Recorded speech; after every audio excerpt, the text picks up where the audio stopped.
All right, good evening. I'd like to call to order this meeting of the Urbana City Council for Monday, October 10th, 2022. Will the clerk please call the roll? Ms. Wu, Yes, here. Mr. Evans, Here.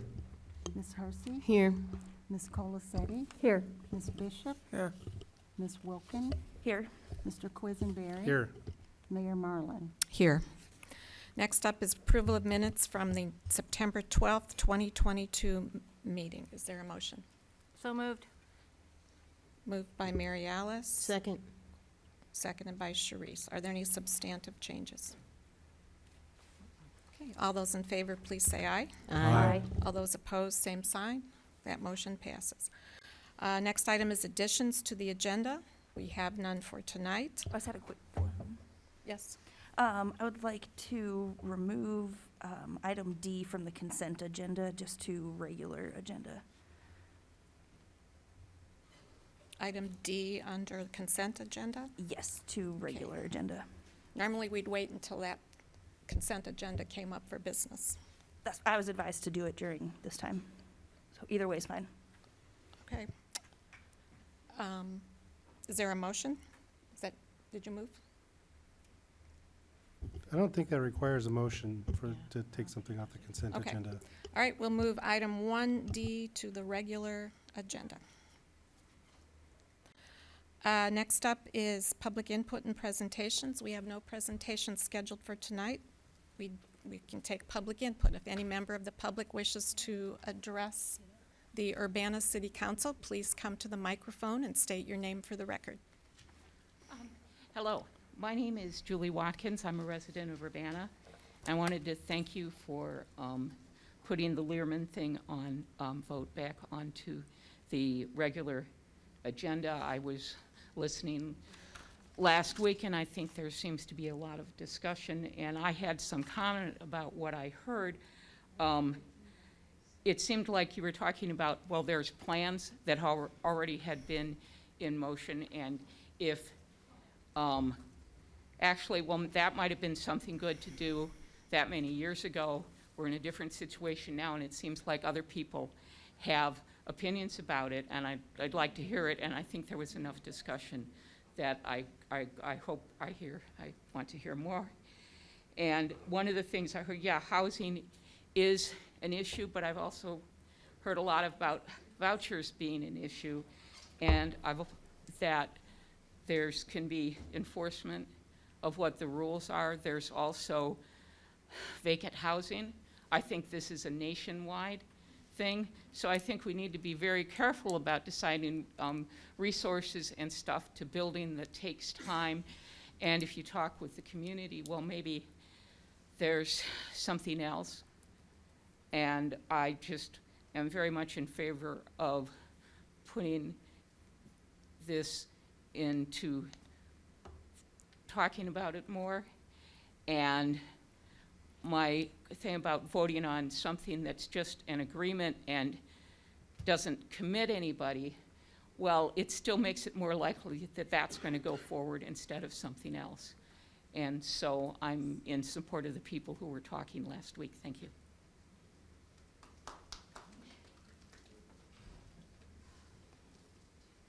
Good evening, everyone. My name is Justine. I am a graduate student at U of I, and I wanted to share an issue that I had once moving here. So I'm originally from Richmond, Virginia, and I moved into my apartment, and there were roaches. I informed of the property manager that there was an issue. They came and they sprayed. The issue is that the roaches were there before me. I was a guest in their apartment. And I find it highly disgusting.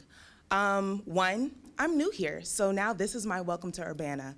Unfortunately, I've seen the other beautiful areas of this city and of Champaign, but I cannot get the roaches out of my head. Unfortunately, the movie Joe's Apartment keeps playing, and I am terrified of bugs. I have literally been studying, sitting on my couch, and a roach has crawled into my lap to study with me. I have been cooking, and a roach lands on my hand as I am cooking. It got so bad to the point where I would only go to a friend's house to meal prep, and only thing I did at my house was either bake some toast in the oven or do minimal cooking. It is highly disgusting. I will read a little research, so it's not just my opinion, but Penn State's College of Agricultural Sciences, when populations are high, these areas can have odors, general region of infection. Diseases producing organisms such as bacteria, protozoa, and viruses have been found in cockroach bodies. Different forms of food poisoning and diarrhea can be caused by this. These diseases, causes, organisms are carried in the legs of bodies of cockroaches and can end up in your food, on your utensils. Cockroaches' excrements and cast skin also contains a number of allergens to which many people exhibit allergic responses such as skin rashes, watery eyes, congestion, and nasal passages. It can also cause sneezing and asthma. Those are just some of the things, and I find it wild that I was even able to move into this apartment. Also had other issues that the city has come by and said this apartment actually was not even well enough for me to move into. There were other things that were violations with the city. And I want to bring to your attention that you have constituents that live with roaches daily. And it is, I don't even know if disgusting is the thing. It's unfair. Even if the housing is low cost, does not mean that they deserve housing that has roaches. I did not grow up with roaches. That is not my background. But for people I know that did, it still haunts them to this day. So outside of the physical health issues, it's also mental health issues. I literally freak out when I see something move. I think it's a roach. I can't study. I'm supposed to be learning Shakespeare tonight, and I am here having to tell you all, and it's no fault of your own, that apartment I had roaches. And even regardless if it continues to bother me, there are other people there that live with roaches. They have kids, they have babies, they have dogs, and they're constantly dealing with this issue. I'm literally using the bathroom, and what happens? A roach is crawling next to me using the bathroom as well. This is disgusting. I have, unfortunately, stories upon stories, so many that my professors know. They check in with me, make sure I'm okay, and they realize, wow, she can't be her full self in class because she has to deal with roaches. And it's crazy, a place is called Castle Grove, but it is nothing like a castle I've ever seen. I have been to castles, and they do not have roaches. So I want to bring this to you all attention. Check in with your constituents, because I promise you, many of them do have roaches. People have been telling them that they're seasonal, but roaches are not seasonal, they're year-round. And I am horrified that I actually have to come here and do this instead of studying. So I ask that something be done, pressure for these owners of these properties, these real estate property companies, that they need to take the proper care of these buildings. And if that means moving everybody out for a weekend and fumigating the building, then that should be done. Not spraying. My apartment has been sprayed 5 to 6 times in 2 months. For my health personally, that's not okay, because I have to breathe in these fumes.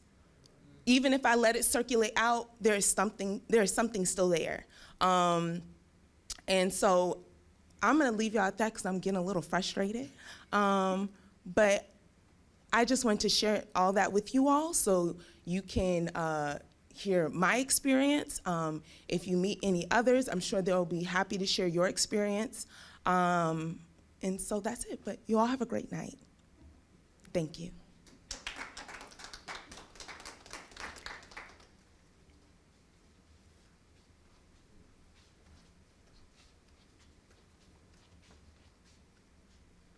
Good evening. My name is Gina Peluso, and I live right up the street here in Urbana. Thank you all for your service on the city council. I appreciate each and every one of you and the work that you do for your constituents. I'm here to speak very briefly about the Learman Ave proposed redevelopment deal. I just wanted to bring to your attention something that I found in reading through the development agreement. Section 1 talks about the redevelopment plan is anticipated to consist of new construction on the redevelopment site for the purpose of providing mixed income multifamily rental dwelling units.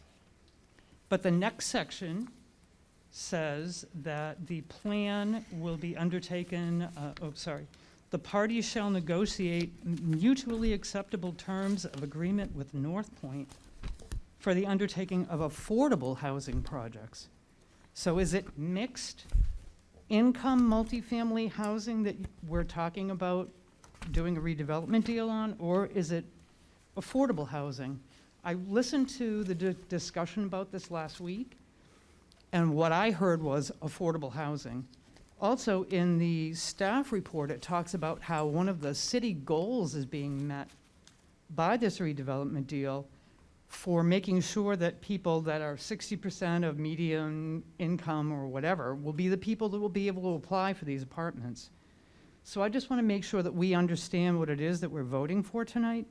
And I do appreciate all of the, excuse me, my mask is getting loose. I do appreciate all of the discussion that was held last week on this issue. I appreciate the fact that you all have been looking into this, and I think the questions that were asked last week were very on point. I know a lot of people came and spoke during public input, or a few did, and talked a little bit about the garden and you know, what's going to happen with that property. I know that it's always been in the works to redevelop at least the 2 properties on Learman. When those properties were demolished, they were actually used as a fire training area and were burnt and left to stay for months in that neighborhood like that. So I think we really need to get the public input from the people that live in that area before we move forward. I do appreciate your time. And again, I appreciate all of your time and work on the council. Thank you.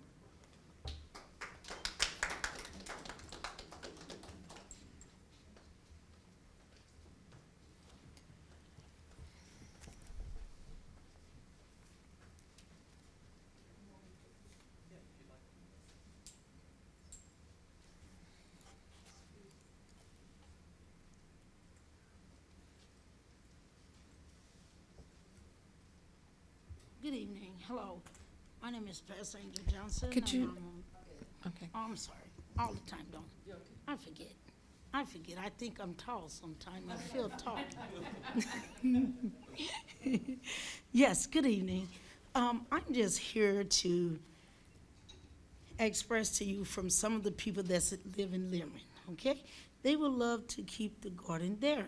Now, some of them says, instead of apartment building, how about putting a store that they can buy groceries from so they won't have to go way out to purchase their groceries because they don't have cars.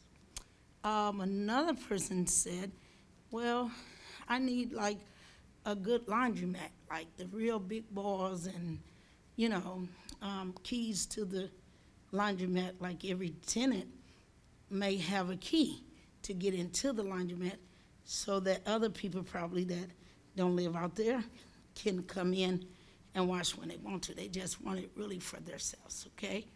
I'm just here representing our community. I live in this area, and apartment is not bad to redevelop any living space or any. The thing about it is, as long as I live, and I've been here a long time, it's always in 20 years, and you could go back and look at your creed or look at whatever you need to look at. The cities always find low-income spaces, low-income areas. And for some reason, I always have seen like within 20 years, they're gonna redevelop. And they're going to redevelop new development, which we don't care. That's fine, build on top of building, that's fine. But in the low area, it's always be target, where if you build something like that as a low-income area apartment, isn't it true that you find a higher crime rate? And that's the areas that people build apartments in for low-income people. And it makes the crime rates go up. It not happen the people that are suffering from poverty. Give them something or build them something that'll bring them out of poverty and let them see greatness. You know what I'm saying? So like I said, it's not something against you building and being creative. It's just that it's a targeted area where you need to target. If you're gonna target that area, put something worth building so that they can enjoy it, because they the ones live there. I don't live there, I don't live over there, but I hear their opinions and I value their opinions, because those people are just important as we are who lives in $250,000 homes, okay? We are all the same. No one is different. Everyone should be treated fairly. And that is the problem. Stop looking at one another like we're not the same. We are Americans, and we need to respect one another and help those of them who are down. Because I'm telling you, this crab mentality, when someone down, we keep them down. We don't bring them up. And I'm not trying to preach to you. What I'm trying to do is find some way we can all come together, like I was sharing with them. Don't get angry. Go out to the city council and state your opinion. Let them hear you. And they, you know, they have a little timid fear, and some of them, you know, I don't know. But I just want them to know they are part, and we don't have to do this. We could build our community together. I'm a banner for life, okay? We need to build together and come together. So, and I thank y'all and I respect all of y'all for doing the things that y'all do in our community, and God bless you. Thank you.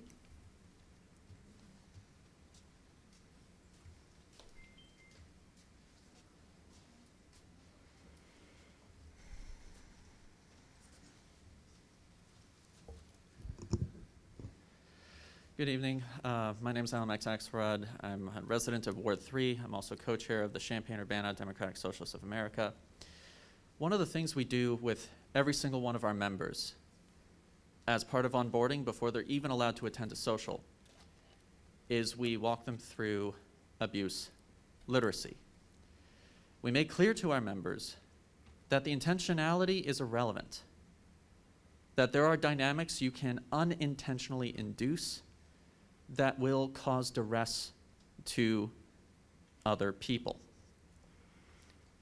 It's necessary to have that sort of framing because otherwise people take it personally.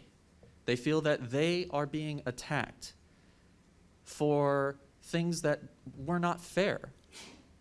It wasn't part of the rules that they understood when they engaged in certain behaviors or when they said certain things. And it's important to have a means to facilitate discourse at a low stakes level to allow people to work through what they didn't understand so that they can start to restore the harm that occurred. And this is not to inflate any sort of sense of harm here when it comes to the issue of Learman Garden.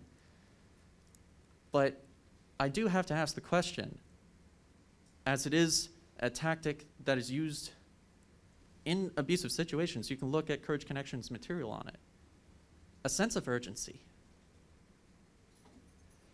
The moment that this was put on the agenda last week, it started a clock. And a community that cares a lot about that garden basically had to exert in an unexpected way with a time pressure. That's not healthy. If there is no mandatory time pressure, I ask simply that the resolution is tabled. so that there can be organized discussion in the community that is affected by this. Yes, we know the intention of other units of government, of representatives who did not run on this issue, that they had a prior understanding of how the area would be used. But is that democratic? Where is the harm in talking to our residents, in enfranchising our residents? Maybe they like this idea. Maybe you find a majority actually is really enthusiastic about that idea. And Mayor, I really do appreciate your email where you put in all caps, gardening, right? Emphasizing that that is still going to be a part of this if this goes forward. I think it's important to ensure clarity in that communication with our residents before signing on to something. Because otherwise, it is someone else affecting people's community. I mean, who here lives there? So that's all that's really being asked, is to slow down, talk to our residents, communicate what the city envisions, what the housing authority envisions, ask what they envision,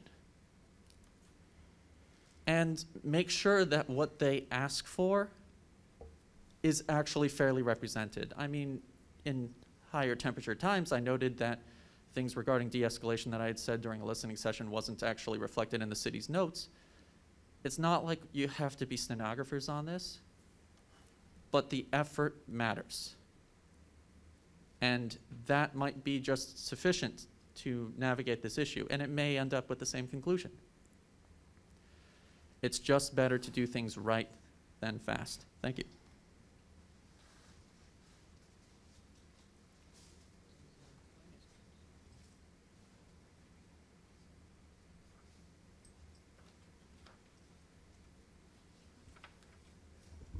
Good evening, everybody. It's Becky Hess.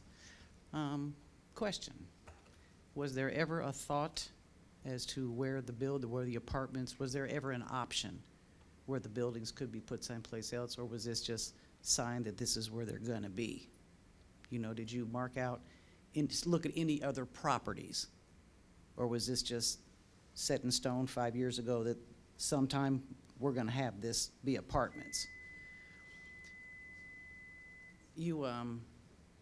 There's an area for a playground, there's a small area for a garden when you look at the plans. But what do you have for the kids there? A playground is for 6 and under. What are you gonna do for 6 and above? The gas station next door that used to be home run is totally vacant. There's no discussion about, hey, possibly we could put a student center there for the kids who don't have computers, who don't have access to internet there. You could put a library there, but none of that stuff is being discussed. It's just we're gonna put them here, and that's that. What about fixing Scottswood Manor? Anybody been driven back there lately? Any of you? Scottswood Manor is a hot mess. That place was built over 40 years ago. And now Housing Authority wants to come in and build new apartments? How do you think that's gonna make the people in the back feel? That are low income, they're gonna feel like they're being stepped on once again. Take a walk through the neighborhood, you guys. Actually walk through Scottswood Manor. Look at the garbage that's produced just on the sidewalk when you walk back there. I can't imagine what it's gonna be like to pay the city people to pick up garbage at how much they get paid an hour.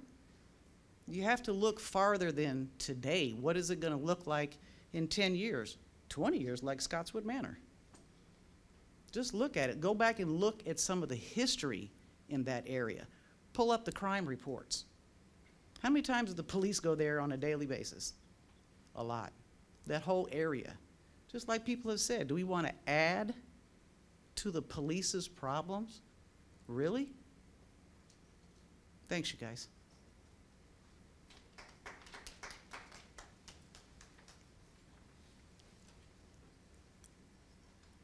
Does anyone else wish to address the council?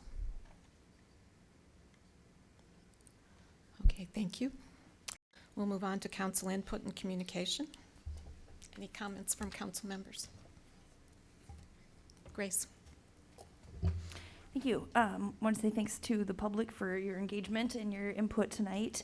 I agree that we definitely need to have public representation, inspection enforcement of housing, and enforcing of non-discrimination in housing. I also wanted to cover a few things, kind of broad general topics here. I want to apologize for coming across harsh to staff last week and not reflecting my gratitude for the work that they do. I regret that I had an emotional reaction because I was triggered and wasn't communicating as effectively as possible. I didn't clarify well the placement of my mistrust, which was towards the mayor and her comments of no projects being selected when fire stations in whatever form are included here. I was fortunate to have the opportunity to meet with Braden and Darian and clear the air, have some understanding, and reestablish positive working relationships. My goals are to understand what we're asked to vote on in order to make the best decision. My questions last week were necessary, as there was some missing information in a memo and some issues with funding calculations. And I will continue to ask questions when things are unclear, and I will continue to push for equity in what I believe is right, as this is what I see as my role on council and aligned with my values.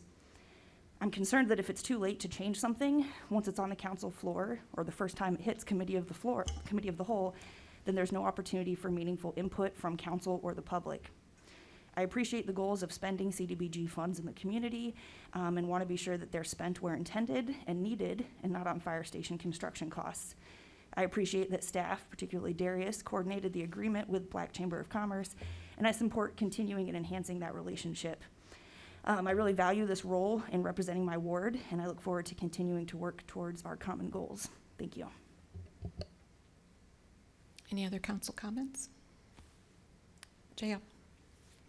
So I have a few things. I just want to first acknowledge that today is Indigenous Peoples Day. Last year I read a land acknowledgement, and I apologize for not having that prepared for today. I still am in favor of us actually acknowledging the people on whose land we are existing and holding these meetings on a more regular basis, not just on Indigenous Peoples Day. So I still would like to see that happen. Also would like to acknowledge that October is Domestic Violence Awareness Month, so encourage folks to reach out to Courage Connection if they need support, if they are experiencing instances of domestic violence.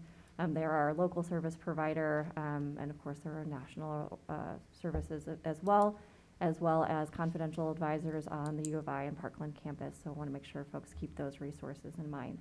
I also did want to state that part of what Grace brought up is that the questions that she raised last week were necessary.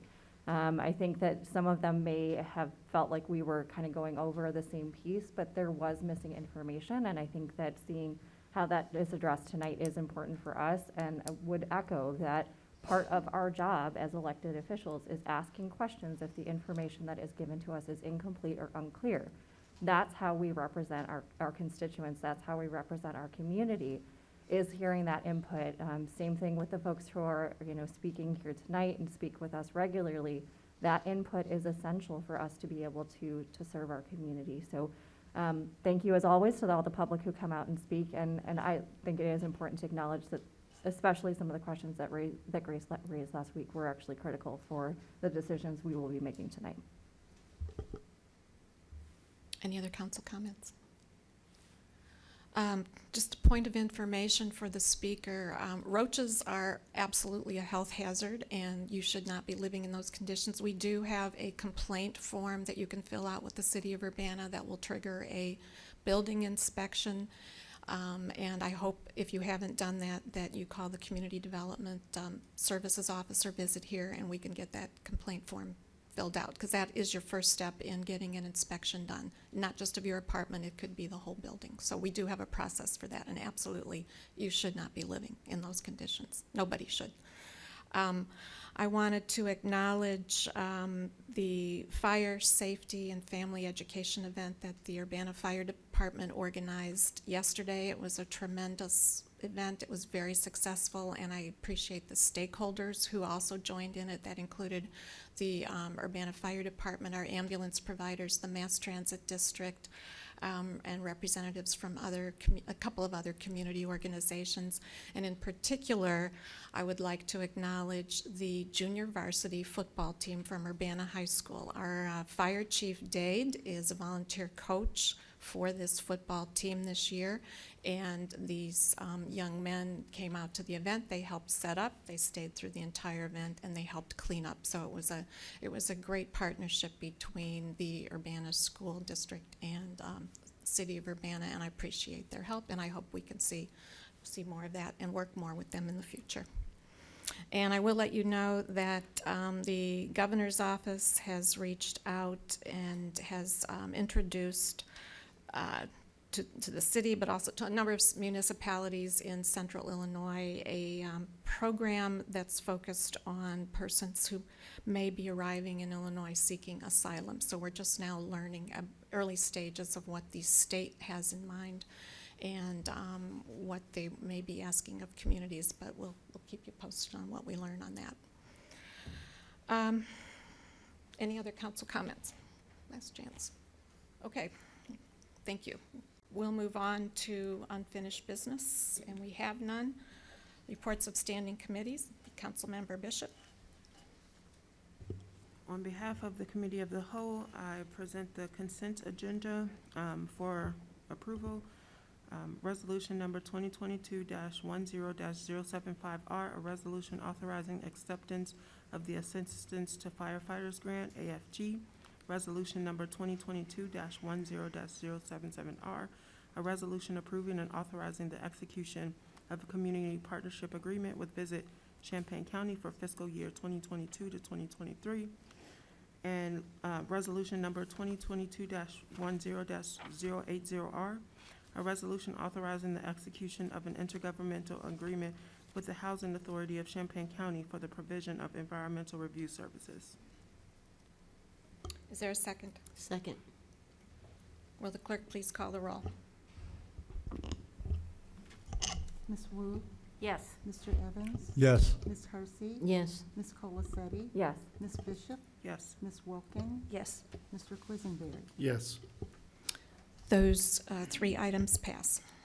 And for the regular agenda, resolution number 2022-10-081R, a resolution authorizing the execution of an intergovernmental agreement with the Housing Authority of Champaign County regarding redevelopment of Learman and Washington Avenue site.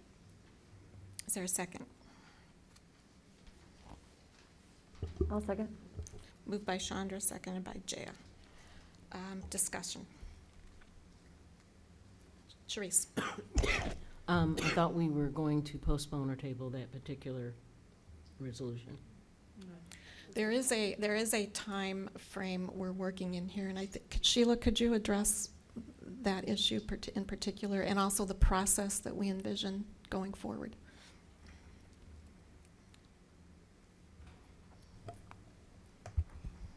This is Sure. Sheila Dodd. This is a very preliminary stage of this process. So entering into this housing authority agreement allows us to start looking at redevelopment plans and financing with a private developer. If the financing doesn't come to fruition, we won't move forward because you have to have that in place to start the building. If a tax credit application is approved, which we will know in February, March, then that is the beginning of the development process. We will have meetings with the community. We'll have the developer come and talk about, get input from the residents on what amenities they'd like to see in the area, what's important to them to keep, what's important to them to make sure we have. I know right now they're really focused on family housing. Mixed income in the person's comments really isn't just 0 to 30%. It's, maybe there's 30 to 60% people, or up to 80%. So that's what we mean by mixed income. We don't want to always have the lowest of the low there. We're offering a variety of size units as well as income base that we can assist. So this tax credit application is due the end of this week, and so entering into this agreement just allows us to start the actual financing process. It doesn't mean that we're gonna go out and start digging a hole tomorrow. Honestly, if it moves forward, I don't see anything happening for another year, because it just takes time to gather all of those things. If it's approved and the tax credit application financing is approved, then we will come back to council with a redevelopment plan, a final plat. We'll bring at that time any public input we've received. We'll bring agreements with the developer, as well as, if we're gonna contribute any CDBG home funding to the project, council will have to approve that as well. So this is just the very, very early stages of this process. Mary Alice? So Sheila, you had mentioned that there would be community input if there was going to be a redevelopment plan. What does that community input look like? Is there a neighborhood meeting? Is there a public hearing? There will be. We won't have to do a public hearing, but I talked to the developer after the council meeting last week, the proposed developer, and this is just part of their normal process. They'll come down and we'll have meetings at a variety of times so that we can get different residents able to participate. And then we will take back their input and reconsider what they've given us, and then move forward with the final development plan based on the input we've received.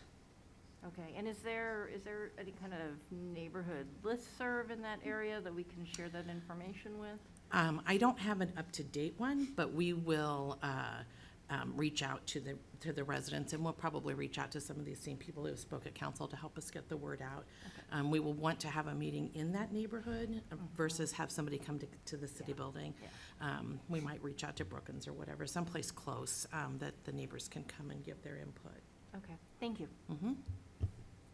Any other comments? Grace? Thank you.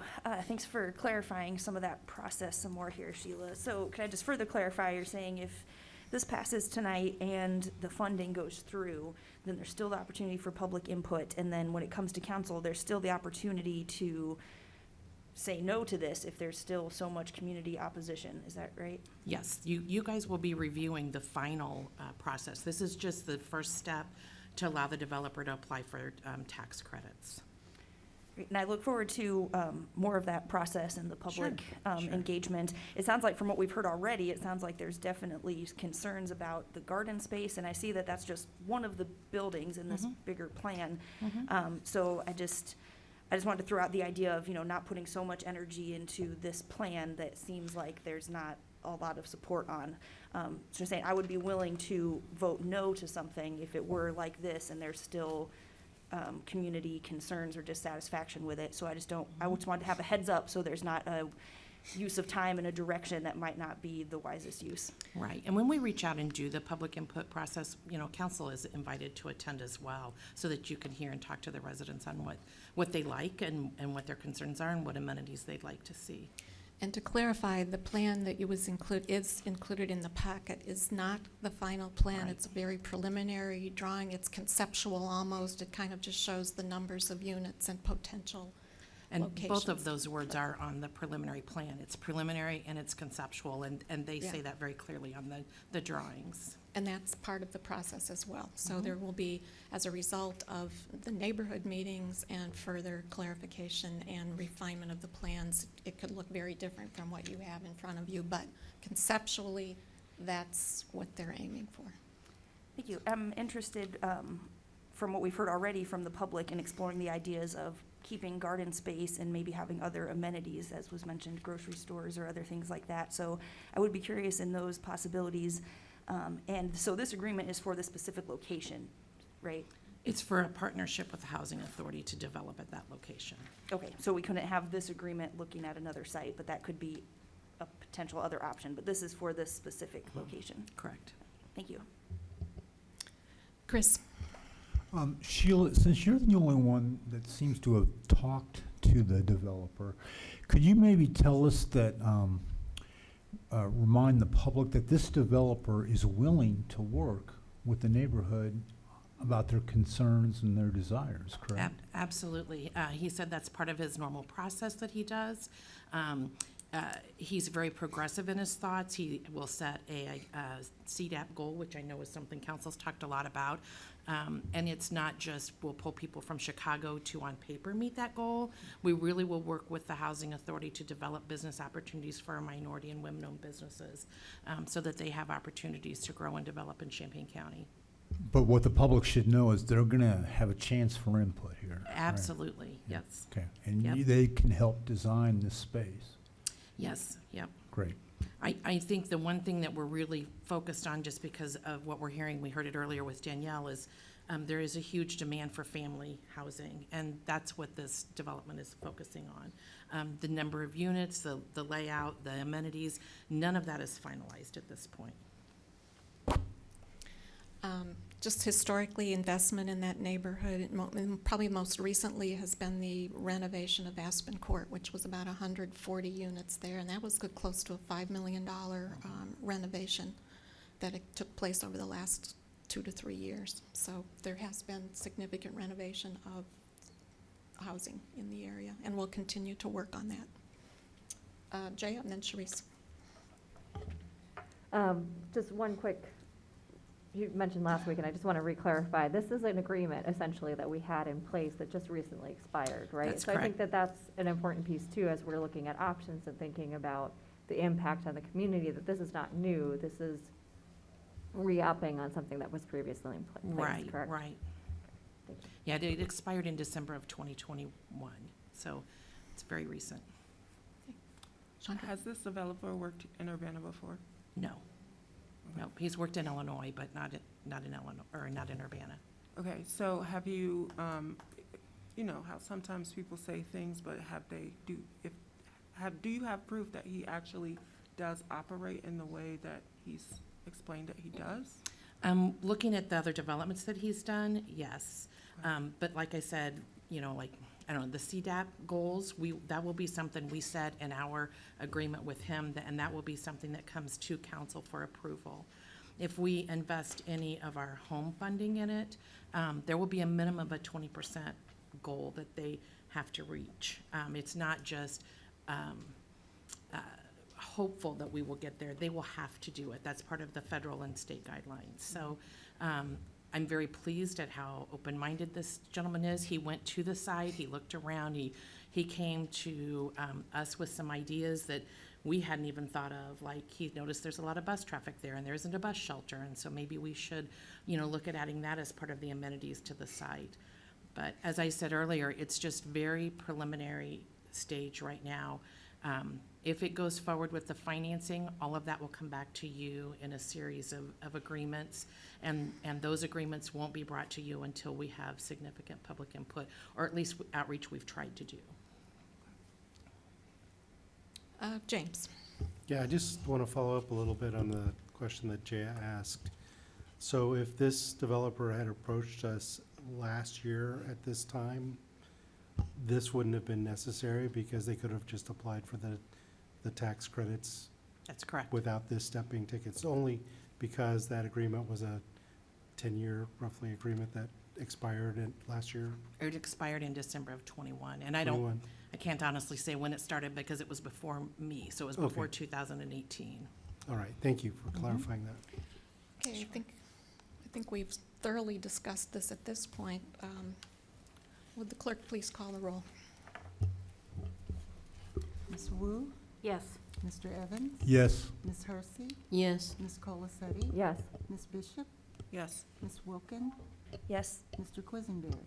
Yes. Thank you. That motion passes, and again, this will be discussed multiple times going forward. Next item on the regular agenda is ordinance number 2022-10-040, an ordinance revising the annual budget ordinance, budget amendment number 3, omnibus. Second? Moved by Chandra, seconded by James. Further discussion? Will the clerk please call the roll? Ms. Wu, Yes. Mr. Evans, Yes. Ms. Hersey, Yes. Ms. Colacetti, Yes. Ms. Bishop, Yes. Ms. Wilkin, Yes. Mr. Quisenberry, Yes. Mayor Marlin. Yes. That motion passes.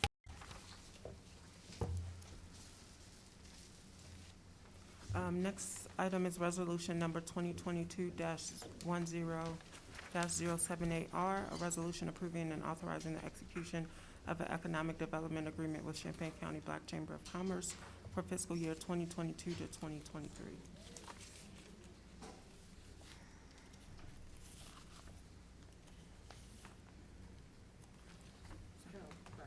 I'll second. Moved by Chandra, seconded by Jaya. Darius, Stephanie? Good evening. Just at this point, we just want to bring to you again that we are hoping to move forward with the agreement that was presented last week of $5,000 for the Champaign County Black Chamber of Commerce. With further discussion throughout the week, they are eager to move forward with this agreement, and if there comes a point where they would like to request additional funds, whether or not the agreement allows for them to complete all the items on that, they feel comfortable to come back to City Council to ask for an additional ask for additional funds. Any discussion? Grace? Thank you. Thanks for looking into that. Just want to reiterate that I really appreciate you getting Black Chamber of Commerce here. Having Will Kyles in our chamber was great last week, and I appreciate that you have that openness and that relationship, that they know that they can come back and request additional funding, and that you guys are there as Economic Development Center to kind of have that standing invitation for further partnership. Because again, I think there could be some really cool possibilities with the Black Expo if they have resources and not enough funding at the end of this agreement, and with minority procurement policy advising. So thanks for bringing them in, and I look forward to hopefully them coming back and we can do some more partnerships. Thank you. Thank you. Further discussion? Will the clerk please call the roll? Who made the motion and who seconded? Chandra made the motion and seconded by Jaya. Okay, thank you. Ms. Wu, Yes. Mr. Evans, Yes. Ms. Hersey, Yes. Ms. Colacetti, Yes. Ms. Bishop, Yes. Ms. Wilkins, Yes. Mr. Quisenberry. Yes. That motion passes. Resolution number 2022-10-076, a resolution approving and authorizing the execution of an economic development agreement with Champaign County Economic Development Corporation for fiscal year 2022 to 2023. Second. Moved by Chandra, seconded by James. Discussion?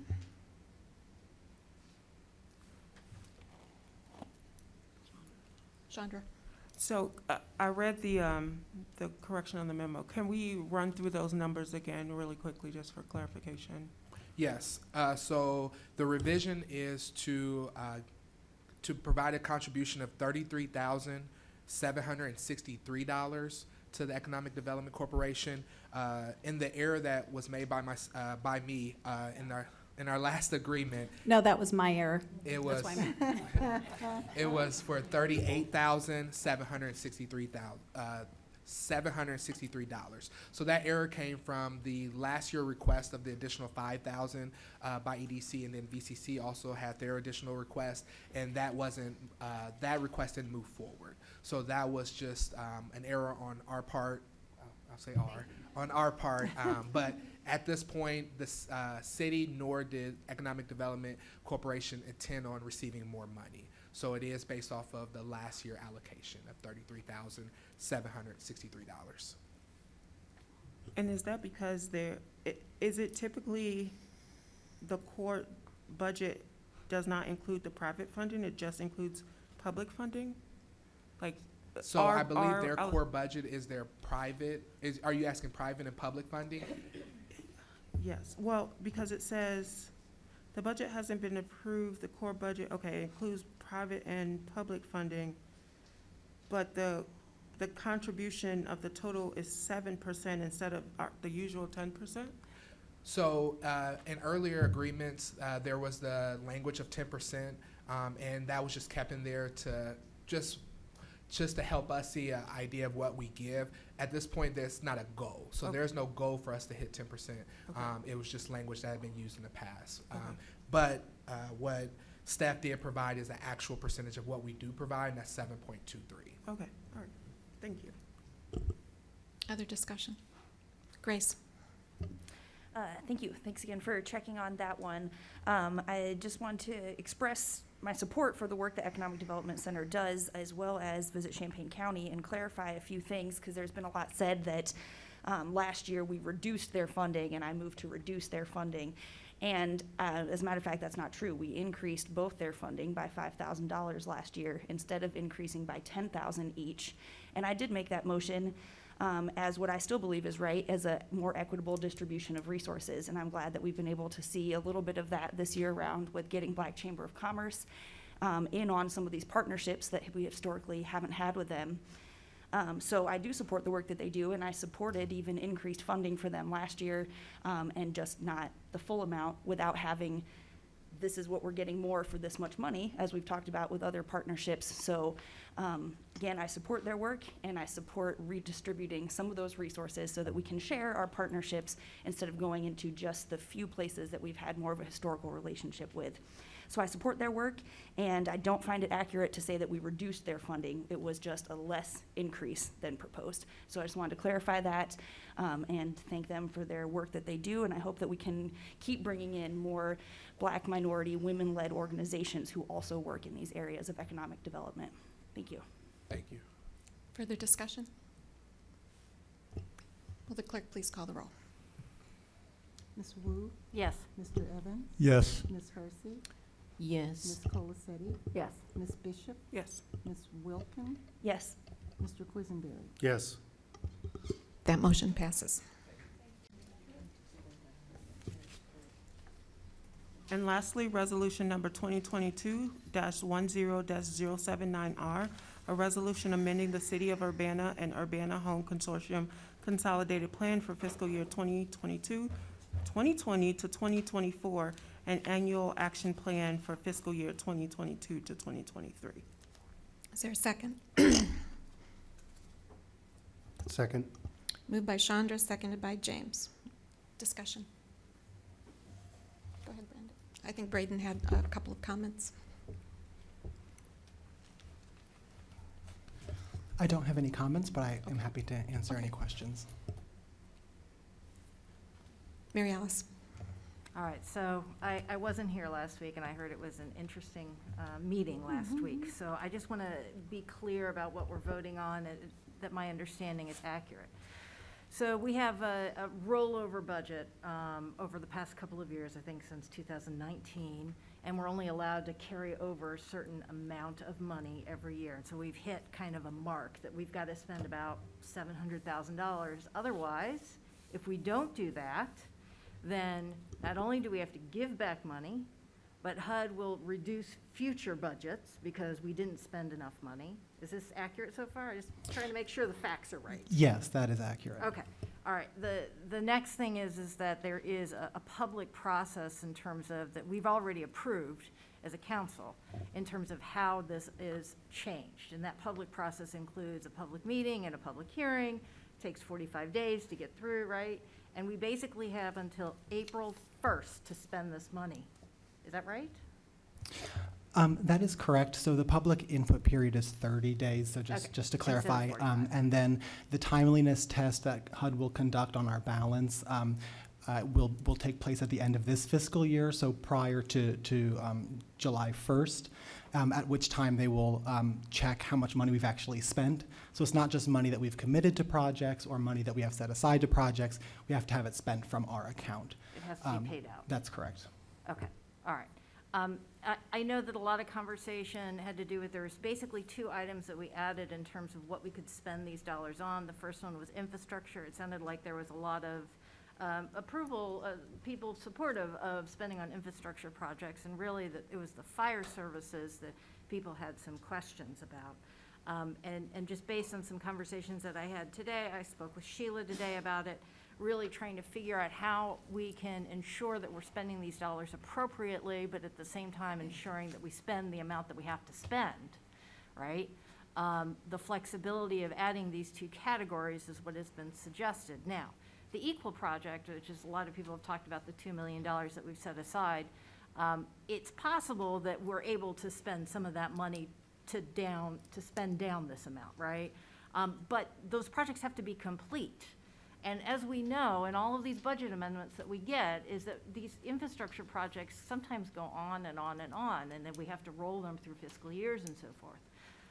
So I guess what I would ask is, would it be possible in February to give an update to City Council in terms of how these funds have been spent, the amount, and Sheila had given me a number of $775,000. I don't know if that's the accurate number, but we'll just, 700,000 approximately. So if staff can give a report to City Council on how the money has been spent, how much money is remaining, and suggestions on how you think you can spend down the remaining amount. Yes, absolutely. And I would also say that staff is working very diligently to ensure we have projects, we have things lined up so that we can get that funding to projects and to people who really need it. So we'd be happy to come back in February to provide an update on where that balance is and where we think it's, kind of the trajectory that we think we're on. Absolutely. Okay. And then just to clarify, I know that people have been talking about firehouses, and certainly we've had a lot of conversation at City Council about, the amplified and the, all these different kinds of versions for the firehouses, but it's not necessarily that this fire services doesn't just count as building a fire station. There are other items that fire services, it could fall under, right? So I think somebody had made an example of some kind of medical need that would maybe arise that the fire people could use in that neighborhood. So I think that, I understand why people are kind of directly going towards the firehouses because there's been so much conversation about that. But there are other things that fire people do. And we know that a lot of the calls are medical, and we know that there are sometimes situations that arise that need to be addressed really rapidly. So I just wanted to make sure that I had my facts clear before moving forward with my thoughts. But Yes, that is correct. Yes, those are my facts. Okay, all right, thank you. Other comments? Chandra? Capital improvement plans already existed in these two plans already, correct? That is correct. So essentially, why does it say we're adding capital improvement plans again to a spending category if it already exists? Yeah, that's a good question. I apologize for any confusion or unclarity on that issue. I don't know if that's a word. So I think the reason for that confusion is the terminology that HUD uses when they kind of build out eligible categories. There's thousands of eligible categories that municipalities can utilize in their funding. Capital improvement is one, and then capital improvement and fire station is a second one. And so that's what's reflected in this plan, and that was perhaps not as clear in the memo. So that would cover a wide variety of activities or projects, as Councilmember Wu mentioned. Could include equipment, purchase of equipment, but also programming, outreach to low to moderate income neighborhoods or things like that. So, yes, capital improvement projects is in the plan, and staff does intend to fund capital improvement projects in our target neighborhoods, but capital improvement and fire station activities are also something we would like to have added to the plan so that we can have some additional flexibility to have backup projects in case projects are delayed or are taking longer than expected to get that money out the door. Okay, well, before you said it was two separate categories, so now you're saying it's one. Capital improvement plans and fire service activities is one category. And again, I apologize because this is the terminology that HUD uses. It is one category that encompasses two kind of broad areas of activity. So, for example, it could encompass outreach, programming, things like that. It could also include hard costs like fire station capital improvement, meaning the construction of a fire station in a low to moderate income area, for example. Okay.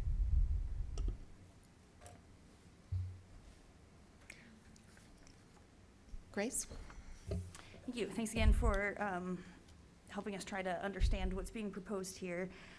Could you clarify when this money has to be spent? Like before July 1st, right? Is that what I'm hearing?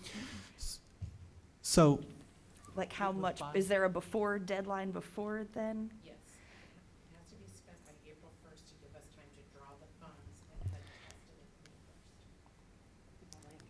Yes. So HUD will run the test in April, which, so that to then ensure that the money's actually spent by the end of the program year. So the test will be done by HUD on our balances in April, and then we actually have to have the money spent by the end of the year.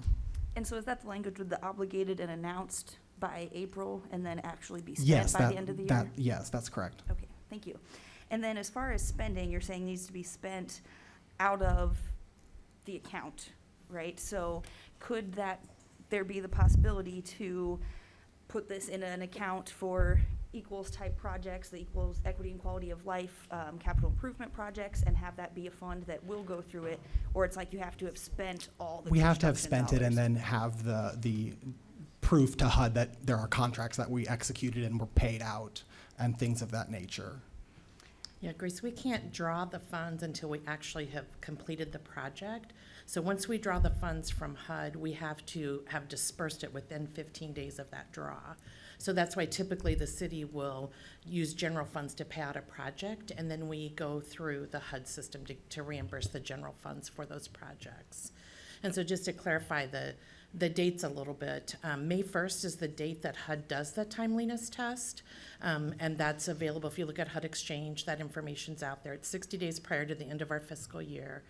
So April 1st is when we want to make sure that the projects are complete, which gives us time to go into the HUD system, draw the funds, and then them to wire the funds back to us, because all of those steps have to be completed in order to meet that timeliness test.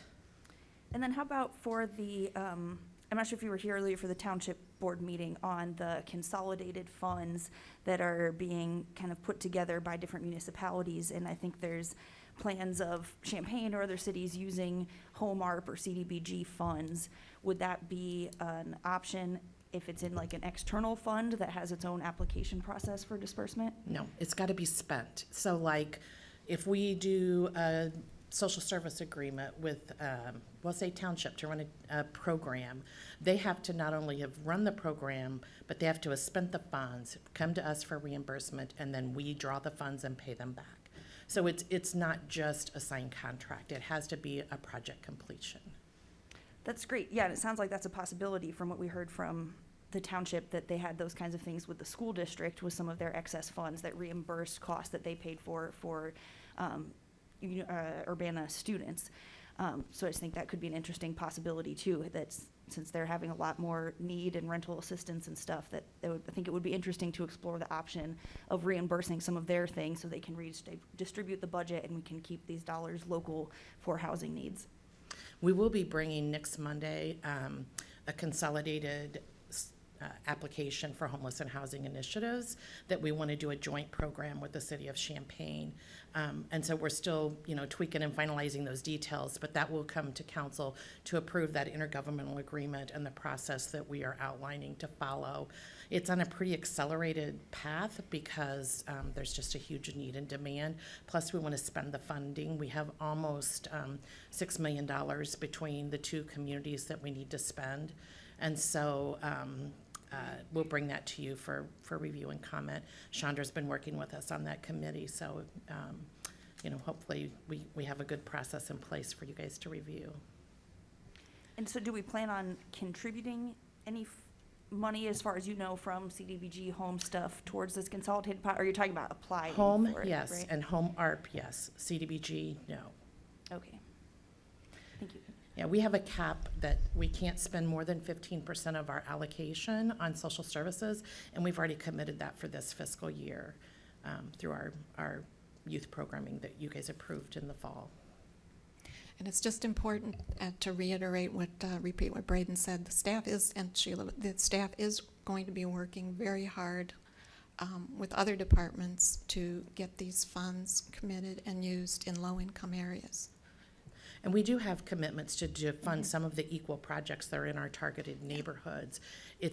We're a little concerned about the timing because to pour concrete this time of year is a little difficult, but hopefully we have good weather and that gets through and we're able to get some of those projects done. We just aren't sure. So this will allow us to have that kind of plan B in place if we happen to need it. Okay, Chris? Sheila, could you define what projects complete means? Does that mean like we're building and finishing? Because there's no way you're going to finish the firehouse by April 1st, right? No, but there may be things that we do. We might do an environmental review that's eligible because both of these new firehouses are in the targeted neighborhoods, and that would qualify to be paid for. It may be, I don't know. I haven't even thought about what that possibility is. In talking with our HUD rep, she encouraged Braden and I to have this, a fallback plan in case some of these projects that we hope pan out don't happen. And so this is our fallback plan. If we get to February and we see that we still have a huge balance, when we come to you, we will come to you with further details and suggestions at that point. But right now, this just allows us to have an extra category to consider. So projects complete mean either the sidewalk is poured, the lighting is up, or And we've paid the contractor and we have signed lien waivers and we're ready to be done. could it be also we've committed the money to a contract for future? Nope. No, it's got to be. It's gotta be done. Finished. Okay, thank you. Okay. Chandra and then Jaya, or Jaya then Chandra. Take your pick. So, thank you. Having the attachment is really helpful. I think that was, useful to see.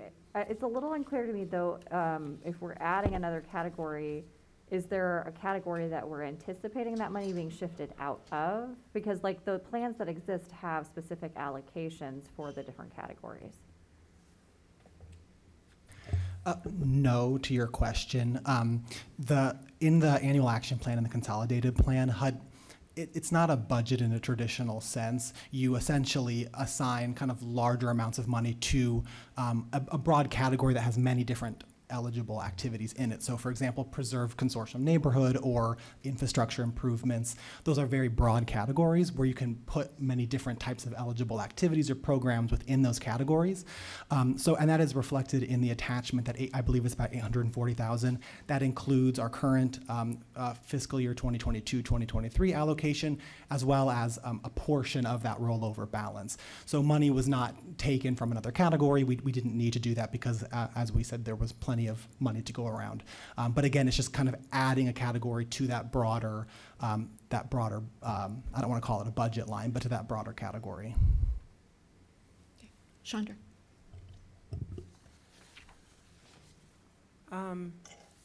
Why is this coming to us so late? I guess, like, it feels like why is the urgency, why is it coming to us so late? Why not have come to us a couple months ago and said, we're having a problem spending this money and we need to figure out how to spend this money, and it's just the two of us, so we don't, it feels, everything comes to us when it's a matter of urgency, like, and we don't have time to really be thoughtful and have exploratory options. Like, I just wonder why not come to us a couple months ago. Right. Once we complete the CAPER, which is the end of September, and we do a final adjustment of all the numbers, the city's budget closes out, that's when we have truer numbers. We could see that we were hitting that there was going to be a threshold issue, and so that's why we started in September the amendment process to amend not only the annual action plan but the consolidated plan. So it's really once we get truer numbers that we bring it to you. So there's not been a delay. We just now have those numbers. Okay. Any other comments? Grace? Thanks. Yes, gets to be a little more complicated than it seems on the surface, I think. And so it seems like we're not adding categories, we're not changing funding, we're just adding fire activities under one of the allowable uses for the CDBG funds. I think it's misleading to say that we're adding capital improvement projects because they are already included, right? So if we don't pass this, we can still do capital improvement projects with this money, that this is only adding fire activities as the only meaningful change, right? We are using HUD's definition, so that's where it's not capital improvements, comma, fire activities. It's capital improvements and fire activities, which is one project. Yes, but like, for example, the category on the consolidated plan is support infrastructure improvements. Right, that's already been in the process that was approved in 2020. Yes, so we don't need to add capital improvements, fire activities, if it's just capital improvements and not fire stuff, right? That category is capital improvements and fire activities. It's one category, according to the HUD definition that Braden emailed to all of you this afternoon. So capital improvements are already in the process, and that's why, like the equal projects, when, we sorted through all of those, we looked at the ones that we could be doing in this targeted neighborhoods. Those will be part of the capital improvement projects, and we didn't need to bring that back to you because council had already approved that plan. But to add this category, it's not just fire activities. The category is called capital improvement and fire activities. And Yes, maybe to but it help, means- I apologize. Oh, please Just help to me, help yeah. clarify, so the goal name where it says support infrastructure improvements, so we're given that kind of, that's given to us. And then as you see needs addressed on the right-hand side, those have to be added. We have to choose what we're putting there. So that's not pre-filled out. Those are the things we decide based on public input, based on council input, what goes into the plan. So community development needs, that's something that we can select from a list of different options. So that's what we're adding to. The goal name on the left-hand side, support infrastructure improvements, preserve consortium neighborhoods, those are given to us by HUD, and then we add to them the specific types of needs we see in the community that we want to have addressed. So that, just to maybe help clarify that part of it. And they have to speak the language that HUD requires us to speak, and that includes using the HUD definitions, which in this case is a long definition, basically related to fire prevention services and activities in low-income neighborhoods. It's not two separate things. We Okay, have to that's- use the language that HUD requires us to use. That's fine, and still not getting at the question here is, so say without this, like before, last week, we could have done, and we still can do, equals projects and capital improvement projects and stuff like that without Yes. this tonight. Yes, and plan to. Okay, That's already in the process. Okay, so we can call it however we want, but the only meaningful difference between this and what we currently have is including fire activities called capital improvement projects, fire activities, but capital improvements are already in there. So we're not adding capital improvements, that's already there. It's the wording to add fire activities. It's the wording to add capital improvement and fire activities. Okay. That's the wording HUD wants us to use. Makes sense, but capital improvements already in there, right? So we're not adding it, right? Okay. Correct. I had another questions here too about the reimbursement. Could it also go towards things like the school district costs possibly who serve low-income areas? We talked about township, and you mentioned some of the equals grants projects that could be used with CDBG funds. Is that not a decent fallback plan? No, I don't see how we could fund the township or the school district without hitting into commitments we've already made. Because those are considered social services, and we have a 15% cap, and we've already obligated that cap for our neighborhood cleanups, our transitional housing, and our social service programming that we've already awarded agreements to. Yeah, so it couldn't be used for like rental assistance or No. things like that for them, but it could be used for other stuff too, right? Like the school district's doing some capital improvement stuff with new centers, serving low, moderate income students of Urbana, right? So it seems like there are other options that could be explored as We'd have joint to go stuff. back and do the public participation process, because we have to be specific in what we're going to, what categories we're gonna use, and we don't have that intergovernmental agreement with the school district or with township to implement those. So I don't think we could just pull that in February and get it done. That's why we're adding this now. And it may be that we come back to you and we're great and we spent all the money and this is a total non-issue. But it may be if we get to that point and we have to spend the money, we have to have this fallback plan. And that's how we've been directed to do it by HUD. Makes sense, thank you. And I'll just say I definitely understand and support keeping this money in our community so that it doesn't go away. I definitely understand and appreciate that. I think that fire stations construction is not the right route of that. I do have concerns that it is referring to physical building stations, although we've mentioned some alternative things. That's fine, you can say not, but because stations are in the memo, and we were asked by Public Works how council feels about spending CDBG money on fire station construction in a survey. So I think that there are things behind the scenes that suggest that this money is intended to be used for fire stations, and that it's here, and there are a lot of concerns. So I will hope that we can spend this money in other ways and find creative solutions. I think that the fire activities, fire stations is not the route, and the way I see it, we can still continue capital improvement projects in our community without passing this tonight. So as much as I support keeping this money here, and I understand that, I'm not in support of this because we can still do those capital improvement projects without passing this. This is, for me, the way I'm seeing it is in a practical sense, it's only allowing these funds to be spent on fire activities. Thank you. Which, like Braden said, could even be equipment. If we get to February and we have to spend 100,000 of the 700 and so thousand that we have, that's something we could do. We could, get equipment and pay for it and be done with it by that April 1st deadline. We are not going to build a fire station. We're not going to build a room by February. We just can't. It's not even, you guys haven't even approved a design or a process yet.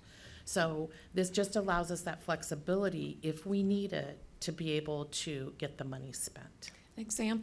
Other examples, we've purchased defibrillators before. We've purchased equipment that is used for the medical treatment that people call us for. So it's not a physical infrastructure per se. And since both of the fire departments that are looking at rebuilding, they're both still in targeted neighborhoods. And so we could buy equipment for them, even though their new fire station may not be built for 4 or 5 years. We could still buy equipment that they can use in the meantime.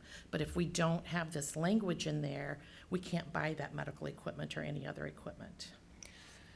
Okay, Jaya, and then Sharice hasn't spoken yet. So I think we're hearing a lot of discomfort around the wording, and I hear that, right? Some of it's the language we have to use to be compliant with HUD's definitions, but can we clarify within this resolution the purpose that we're discussing, right? The examples that have come up versus the idea of contributing to the building costs of the fire stations. Does the resolution say that it's going to be used to construct fire stations? No.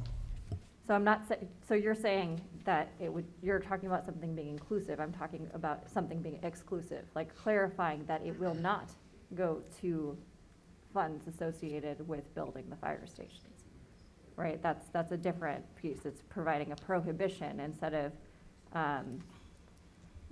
assuming that there's a permission needed there.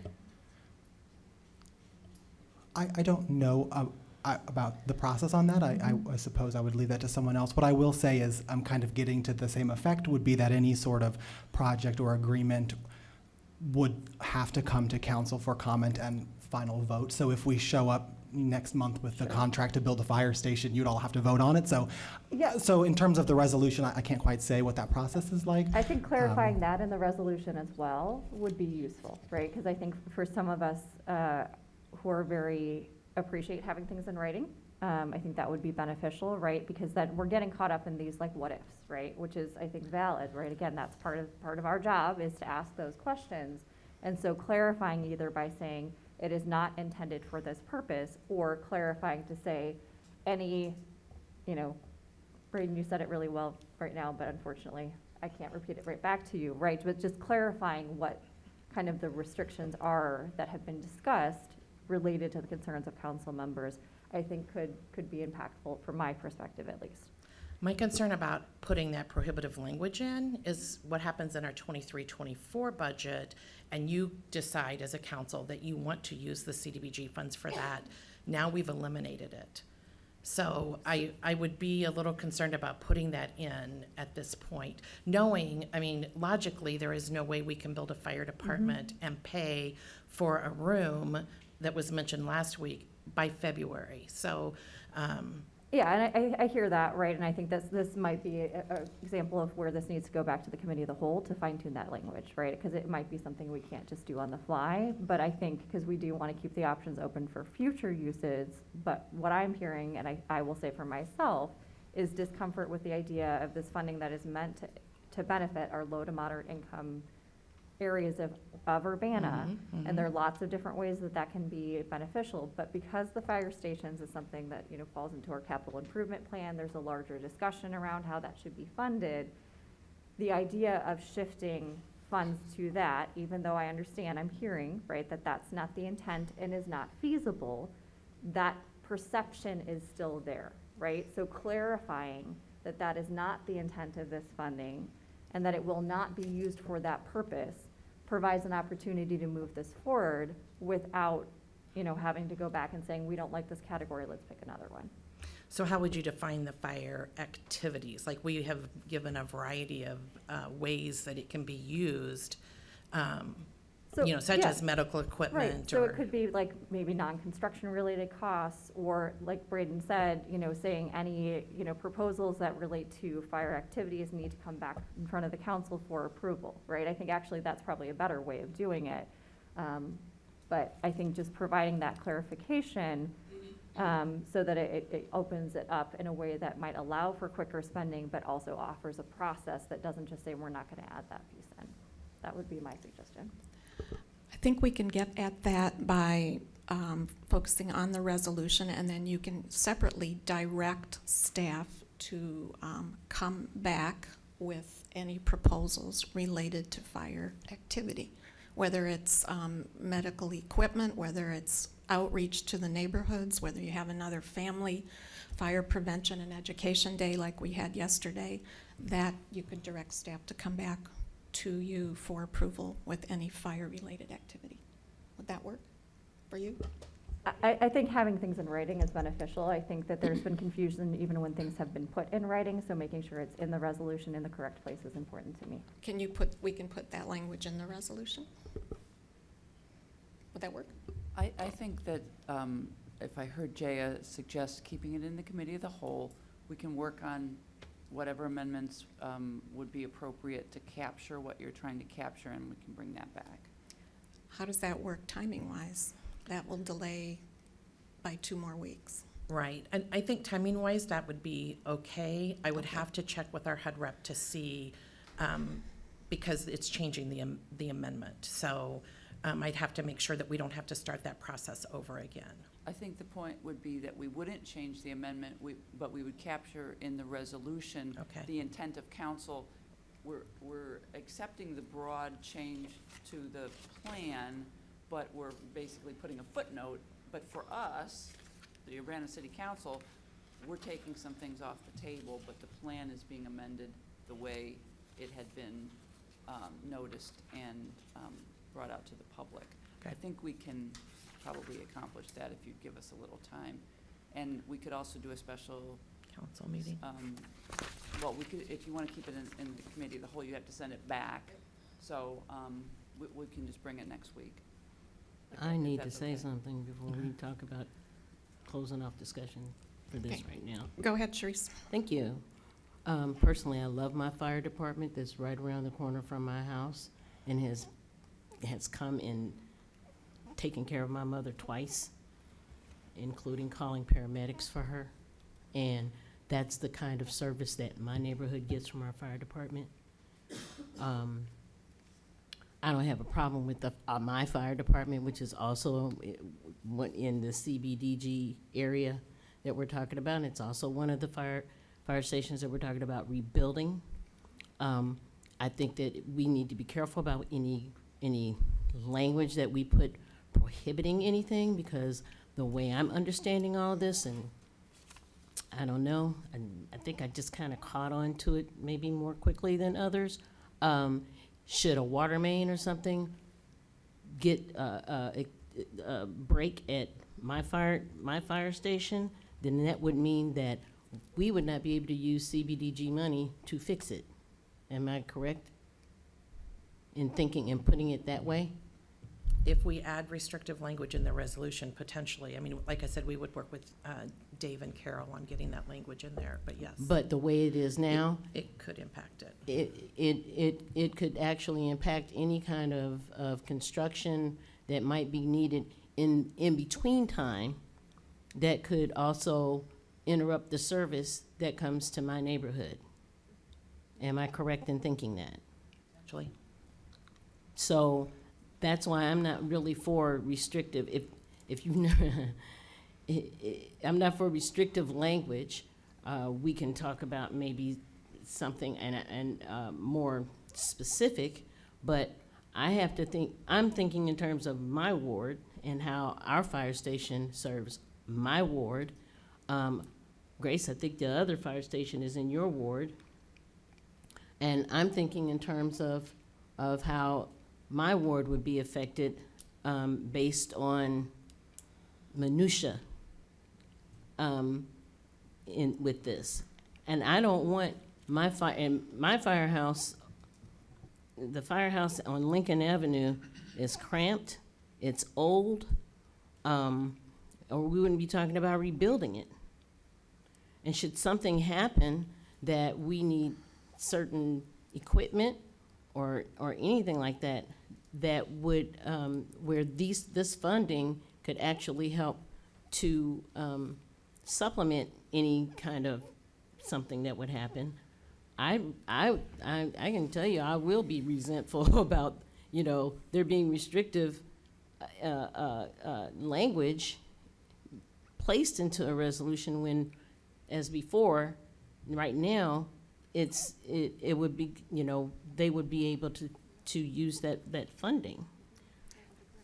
Well, according to, right now, because it's in a serviceable area, because it's in our area. I think we can get language that will accomplish what folks are asking for. At least that's what I'm trying to understand. Yeah, we have a motion on the floor. It was made by Chandra, seconded by James. Do you want to amend that to send it to committee? Yes. Yes. Okay. The mover and seconder have amended the motion to send resolution 2022-10-079R back to committee, and we will draft language to add to the resolution to reflect the concerns we heard tonight. JF. I want to just quickly clarify, this is not about not loving our fire department. I think that every single person in this community is aware of the work of our fire department. That's why we're building new stations. But that money has a very specific purpose, and so thinking about how we are allocating it and making sure that we are clear in our intentions about how we are allocating that money is important as well. I've been very fortunate to have our fire department respond to loved ones who needed their help as well. The Philo station serves, my ward, serves where I live as well. See, officers, when I did the ride along with law enforcement, I had the opportunity to see some of our firefighters and their amazing work as well. So I think as we are crafting this language, we need to be intentional, so we're not overly restrictive, while also making it clear what the intention is with expanding this category. So I have a clarifying question. The language in the resolution, is that for the 22-23 funding allocation? Because if we bring forth the annual action plan for 23-24, and at that point you guys have decided that you want to fund the fire stations with CDBG, that'll be done through that normal process. So I think we need to be specific on what you're limiting, and June 30th, then that will go away. Is that what your intention is? I'm looking back at the dates.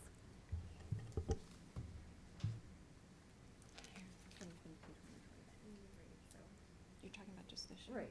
Yeah. That was my thought, was just for this period, but For this $775,000. Okay. But I think that having it back in committee of the whole allows for that feedback, so it's not just about my opinion, it's, what is the council's perspective? Okay, staff will attempt to get that drafted and bring it back to committee. We have a motion to send this to committee. All those in favor, please say aye. Aye. All those opposed? Okay. Nay. Okay, that motion passes. That concludes the regular agenda items, reports of special committees. I don't believe there are any reports of officers. I do want to remind folks that Public Works Director Tim Collin has asked people to have the comments and the survey related to fire station options completed and turned in by tomorrow, if possible. And that survey was sent out last week, and I believe additional information was it sent out today? The copy of the PowerPoint, yes, just to remind us. Okay. We'll move on to one item of new business, which is ordinance number 2022-10-041, an ordinance approving a major variance for Crispin Auto Sales and Exports freestanding sign at 1010 Cunningham Avenue at ZBA case 2022 MAJ 06. Kat Trotter will present. Hi, everybody. It looks like we lost a laptop connection, so I'm just going to refer to the exhibits as they are in the packet. I think it ran out of juice. That's okay. I don't think it'll kill my presentation, but if you have any questions, let me know. This is a request by Julio Crispin and Matthew Usher for a major variance to allow a 10-foot tall, 32-square-foot freestanding sign 4 feet from the property line at 1010 Cunningham Avenue.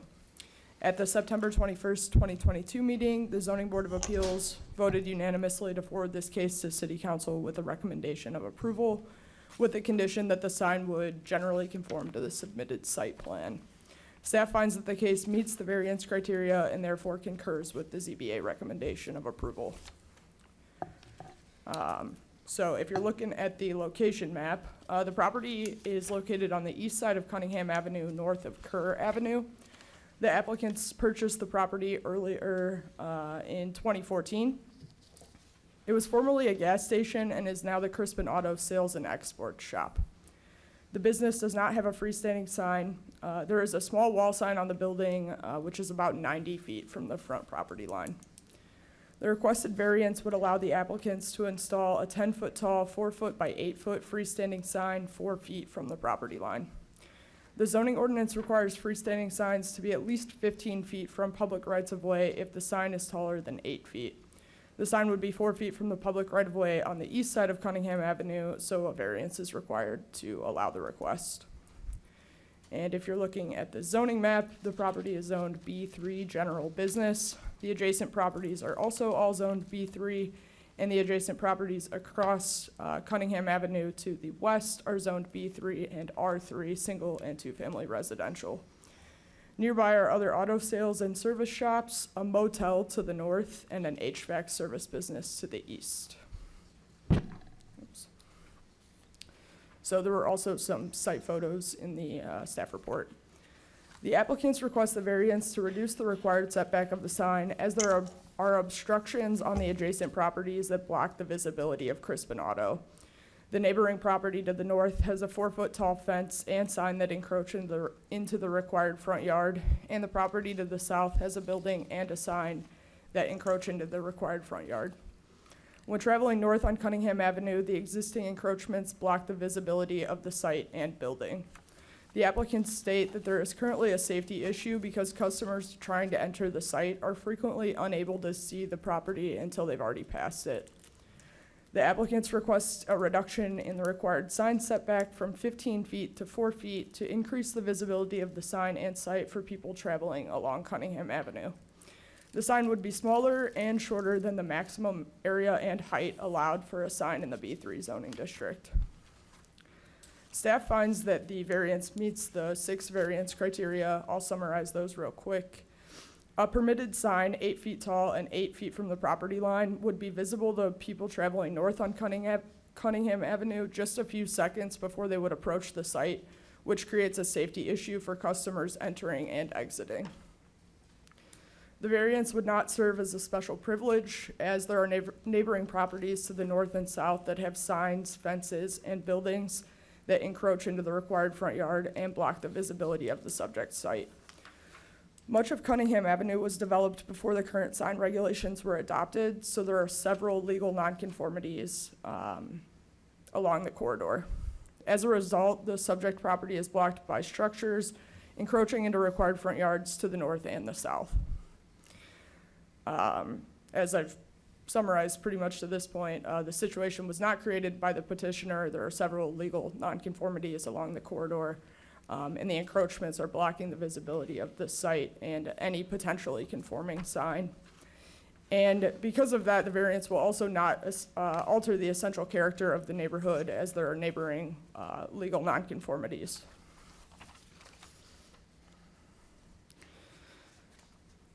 The variance does represent the minimum deviation from the zoning ordinance, as a proposed freestanding sign would be smaller and shorter than the maximum area and height permitted by the zoning ordinance.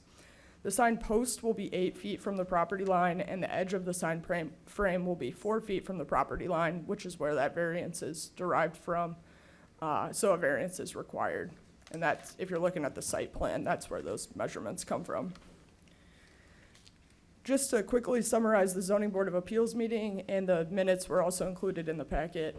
The applicant gave a presentation on his request and explained the difficulties he has experienced with the site's limited visibility.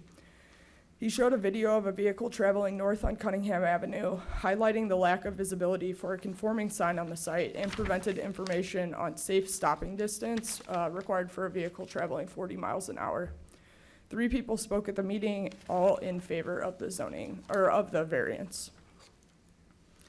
And the city council has the following options in the case tonight: approve the ordinance as requested with the one suggested condition, approve the variance with certain terms and conditions, or deny the ordinance. The Zoning Board of Appeals voted unanimously to forward this case to city council with a recommendation to approve the request with the one condition that the freestanding sign will generally conform to the submitted site plan in ordinance attachment A. Staff concurs with the ZBA recommendation, and I can take any questions. The applicant is also here to make a statement and answer any questions.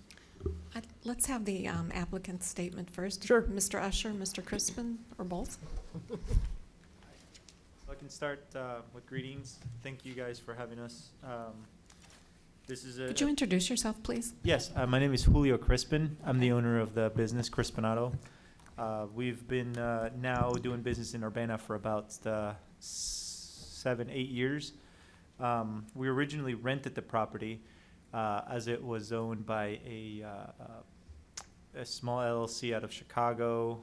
They bought it at the time that it was a gas station. They had financial trouble and closed. They were the company that, or the owner that had to do the EPA remediation. The property had been sitting for about 3 to 5 years before we rented it as a lot to expand our operation that we previously had in Champaign. We used to be just in a warehouse, and we operated out of there. Most of our business was actually coming from Urbana, so it kind of strategically worked in our favor to be in the area. We rented it for about a year, almost a year, when we realized that the business it was good. It was working. The location was an improvement from where we previously were, and we purchased it, improved it, and ended up. I think that's working. Ended up, permanently located there now. We've expanded now to another operation in Rantoul, and we're very happy with the results. We intend to stay. We intend to establish this business, to expand it. We want to improve it, and in order to do that, we feel we have this one limiting factor that would really kind of tie up what we've already invested in all these years. We kind of almost exclusively rely right now on social media for any exposure. For that reason, our location is it's not the ideal location for visibility because of just what was already there. PDR has the location right next door that had a grandfathered in, I guess, limits to where they could construct, and so they were allowed to construct all the way up to their property line, which essentially blocks all access or view to our building. That's created a problem for them because most of the time that people come to see us, they go to them, and so much so that he's actually one of our bigger advocates to have a sign. Even though we're in similar businesses, you still have a very good relationship, and he would like to see that also resolve some of his issues of having to constantly take time and show customers. A lot of times we have tow companies, which is one of our presentations last meeting was a representative from Reynolds that came and spoke about how many times they've had to pay to have somebody come back and move the car from their location to our location because they missed the exit, the entry. So let me plug this in so I can give you guys a kind of a view of what I'm talking about.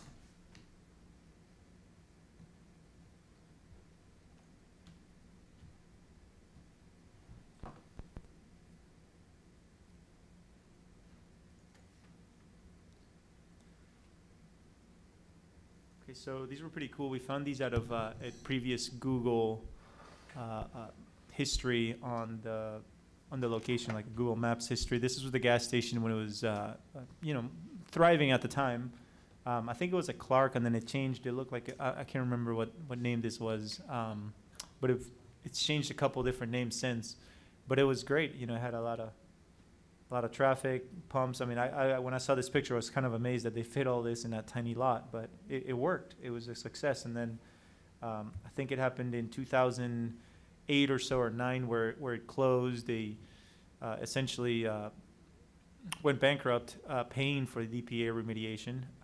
That hurt obviously their business, and the property sat for years. In 2014, 13 and a half or so, we made a contract to lease it for 6 months to see if it was something we could afford. This is us in 2015. We renovated the building. We were able to put a very small sign on it based on what was previously there. That's what was allowed at the time.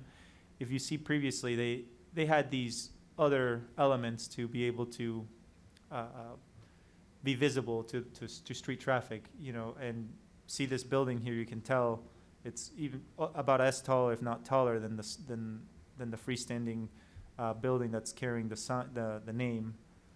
So then we lost that ability to advertise our location. Then in 2016, I took upon myself to create a sign that I thought was acceptable, and well, it wasn't. I was asked to take it down because I didn't realize that's how things worked. So, but it helped. I mean, we were being found. Things were working. I thought this made sense, but I didn't realize at the time there was a process for these things. So we took it down. This was next year. You see, we have no cars left, and nobody sees us. No, I'm just kidding. That's just a different time of the year, so we don't have as much inventory. But this is in 2019, just a different time of the year. We've kind of built. There's like times of the year where you have a lot more inventory, and then times where when you sell it. So this is what it looks like. I think this next one's going to be. Okay, so this is going to be a speed limit video of what it's like to drive northbound on the eastmost side of the street, which is this is the biggest limiting factor to the circumstance. This is as bad as it gets. So you're going north. Here's the cemetery on your right hand side, or on the east side.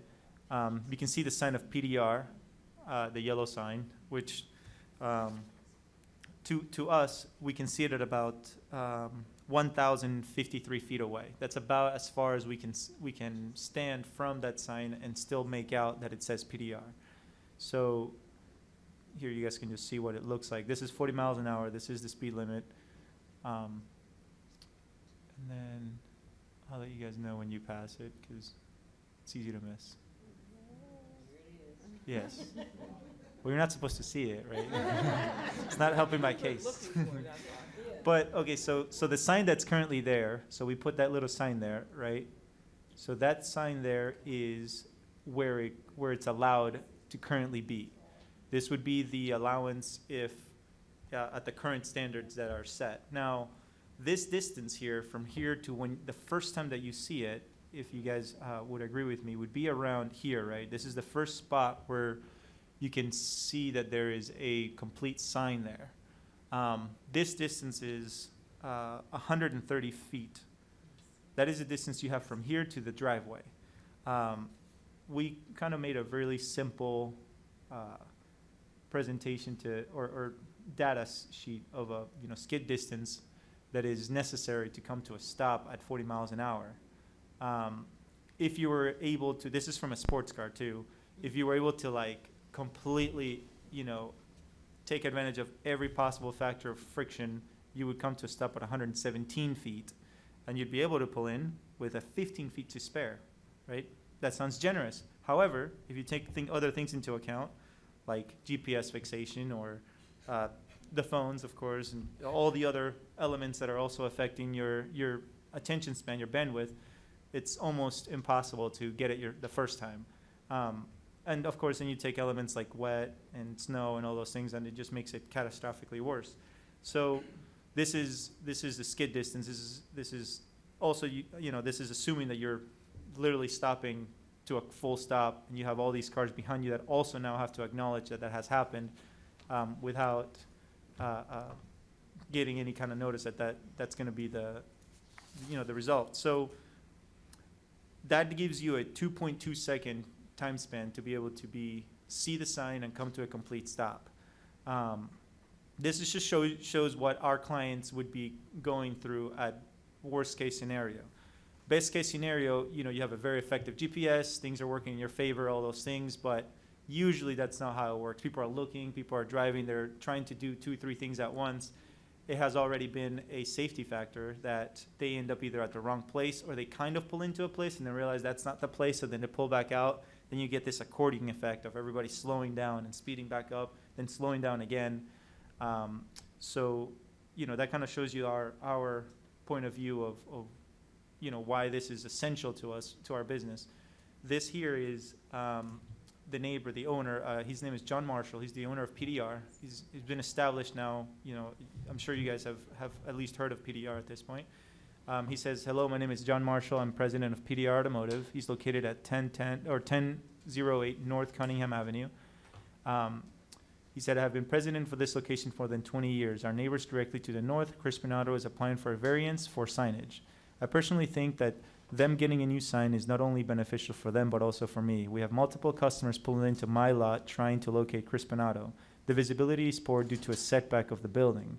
The PDR office and the Manor Motel acts as a blind spot to potential customers driving north or south down Cunningham trying to locate their business.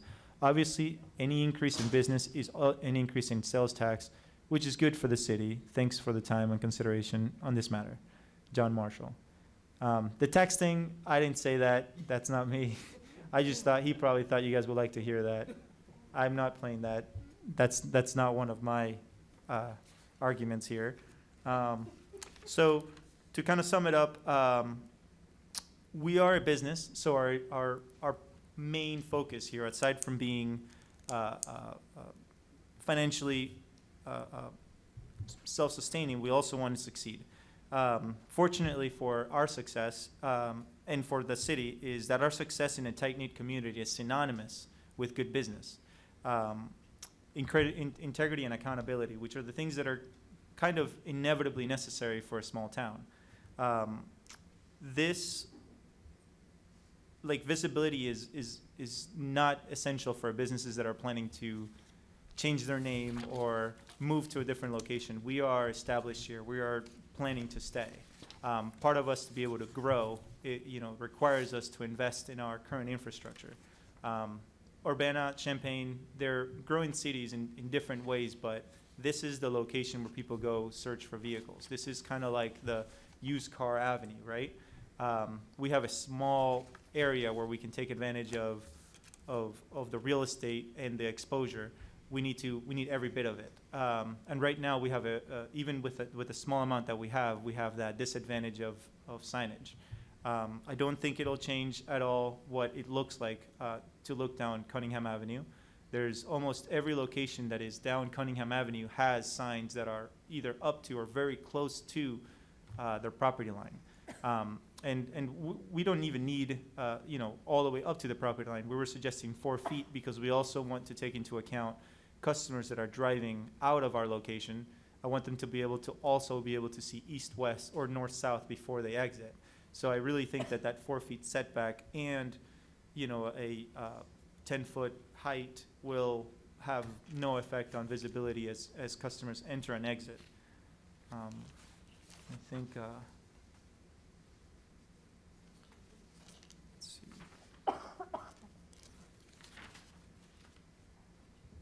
Yeah, that pretty much sums everything on my side, or arguments I can make. If you have any questions. I think you had a mock-up of the sign. Oh, yes, I do. Picture of the proposed sign. This is our sign in Rentoul. This is a little bit bigger in length, but almost the exact dimensions. This is about 4 feet by 10 feet. It'll be about 2 feet. I think we're asking for 4 feet by 8 feet. This sign was already there in Rentoul, so we just where we changed it, or put our name on it. But this will be the exact replica signage design and everything that we plan to use in the Urbana location. Any questions for Mr. Crispin? Chris?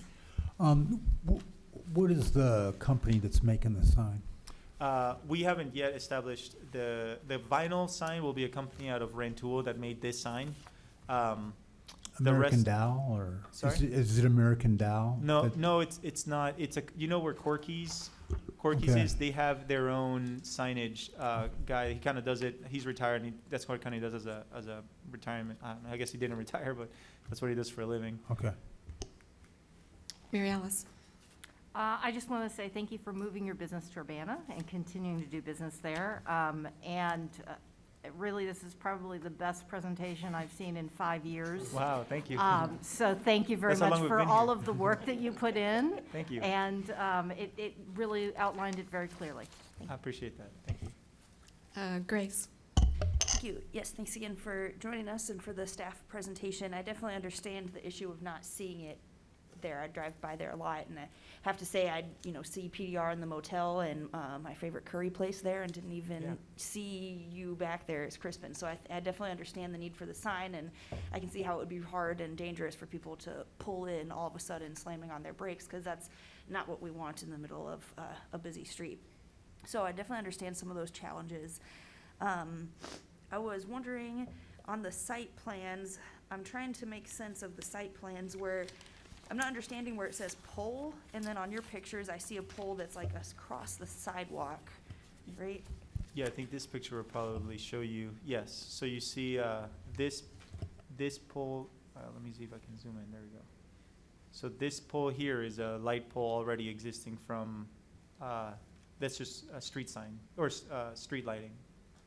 But so then would this sign go across the sidewalk? No, it would be on the other side of the sidewalk, 4 feet from the east boundary of the sidewalk.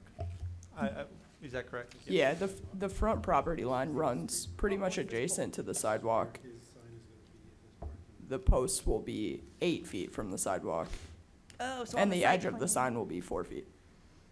because I'm looking at the site plan where it says pole, but that's the pole for the sign itself, not the street light pole, right? Correct. Oh, okay, Yeah. thank you. Yeah, I was confused on that, if it was going across the sidewalk. And other questions were, looking at the ZBA minutes, which I appreciate those being included, and if we could just clarify real quick, because the original staff recommendation was to deny this, right? And that was because of the aerial shots versus when we looked at the ground shots, and now you agree with the recommendation, is that right? Yeah, we had some internal discussion that ultimately changed to align with the Zoning Board of Appeals recommendation. So prior to writing the staff memo for the Zoning Board of Appeals meeting, Julio had not provided the video footage of the lack of visibility of the site.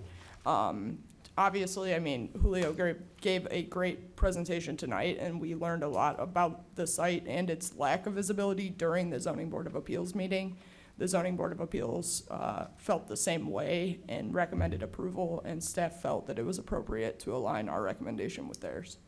Oh, and the original reason to not recommend from staff was, you said that criterion 6 about it not being necessary because from the aerial views, you can't see it's blocked by all the other stuff? Yeah, we had tried to run some like mock-ups of what conforming signs would look like from oblique and aerial footage, where the obstructions were actually hitting in terms of visibility, which, to be honest, is not as good as the real thing. And I think Julio's video portrays that a lot better than our drawings on aerial photographs.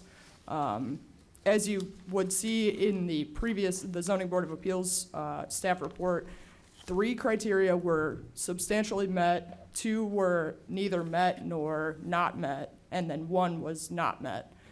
So we went in with some, you know, I guess it was a vague recommendation into the Zoning Board of Appeals, knowing that we would get good information from Julio and from the Zoning Board of Appeals to substantiate our recommendation today. Thank you. And also just want to clarify that, yes, definitely appreciate your business in Urbana, and particularly in that is the TIF district, to my understanding, that you're in a tax incremental financing area. And economic development people can maybe correct if I'm wrong or can connect with you later. We did previously have some funding for signage in storefronts for that TIF area. Is that still available? Oh, okay, so yeah, if you want to connect with Darius White over here, because there are incentives in these areas that we are trying to develop economically and get that vitality. So That'd you be are in an fantastic. area where there are extra incentives from the taxes that have already That's been pulled amazing. there. Thank you. Yeah, that's icing on the cake for sure. I mean, I came here just with the hopes that you guys would see my frustration and help me out, but that would be amazing. Thank you. Yeah, yes, I think Darius and those folks in economic development are the ones to connect to, because we do appreciate your business there, and that is the area that, you know, there are systems in place trying to support businesses in there. Thank you. That's awesome. Any other questions? Mary Alice? I just wanted to make a motion. Okay, let's get a motion then on the floor. I'll move ordinance number 2022-10-041, an ordinance approving a major variance for Crispin Auto Sales and Exports freestanding sign at 1010 Cunningham Avenue, ZBA 2022 MAJ06 case for approval. Is there a second? Second. Moved by Mary Alice, seconded by Jaya. Further discussion? Chandra? Yeah, I drive down that street multiple times a day. I live down on Cunningham, and I don't think I've ever really noticed. So I will definitely be supporting this ordinance, and like Grace said, glad to have you in the ward. Thank you so much. I hope you see us now. Any other comments? All right, I would say if you decide to get out of the car sales business and decide to be an urban planner, you've got a great future Wow, ahead thank of you. you. It's easier to fight for something that's special to you, right? Thank you. Nice job. Appreciate All it. right, will the clerk please call the roll? Ms. Wu? Yes. Ms. Evans? Yes. Ms. Oh, Lord. Ms. Hersey? Yes. Ms. Colacetti? Yes. Ms. Bishop? Yes. Ms. Wilkin? Yes. Mr. Quisenberry? Yes. That motion passes. Thank you. Congratulations. Thank you so much.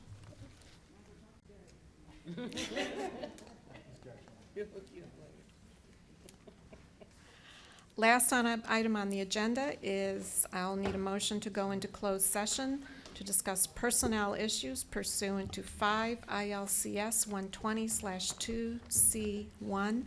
And a note to the public, we'll be adjourning immediately upon coming out of closed session. So as far as public discussion, there won't be any further in this meeting. I'll move that we go into closed session. Second. Okay, moved by Mary Alice, seconded by Sharice. Will the clerk please call the roll? Ms. Wu? Yes. Mr. Evans? Yes. Ms. Hersey? Yes. Ms. Colacetti? Yes. Ms. Bishop? Yes. Ms. Wilkin? Yes. Mr. Quisenberry? Yes. That motion passes. Okay, we'll entertain a motion to come out into open session.